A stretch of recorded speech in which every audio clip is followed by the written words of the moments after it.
Captaincy टास्कमध्ये खूप मोठा गोंधळ झालेला आहे. अभिजित सावंत जे आहेत त्यांच्या पायाला खूप मोठी जखम झालेली आहे आणि इथे सांगायचं जर झालं तर ए टीम जी आहे ती धुडगूस घालण्यामध्ये एक नंबर पटाईत आहे. तर इथे तेच झालेलं आहे जे की निक्की बोललेली पण आहे. म्हणजे तो जो वैभव आहे आणि अरबाज आहे त्यांना सांगितलंच होतं तिने की जे काही करायचं ते करा, बिग बॉसमध्ये टास्क रद्द जरी झाला तरी चालेल, पण तुम्ही गोंधळ घाला आणि जर अशी सिच्युएशन आली की टास्क रद्द करण्याची वेळ आली तर रद्दही होईल. म्हणजे हे जे काही खर्च करतात ते सेटअप बनवतात, एवढा छान सर्व हे करतात. तर यांनी केलेलं आहे जखमी अभिजित सावंतला. तर सांगायचीच गोष्ट झाली तर हा कॅप्टन्सी टास्क आहे आणि इथं कॅप्टन्सी टास्कमधून एखाद्याला बाहेर काढायचं असेल तर तिथं मोती दिलेले आहेत. ते मोती घ्यायचे आणि फेकून द्यायचे किंवा एकजूट करायचे आहे. तर ते असे राऊंड वाईजच होणार होते आणि धावपळ होणार होती.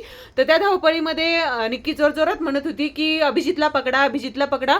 तर ओव्हरऑल आपल्याला असं बघू आता काय होतंय ते. पण अभिषेक सावंत जे आहे ते इंज्युअर झालेले आहे, जखमी झालेले आहे. असेच व्हिडिओ बघायला चॅनल सबस्क्राईब करून ठेवा.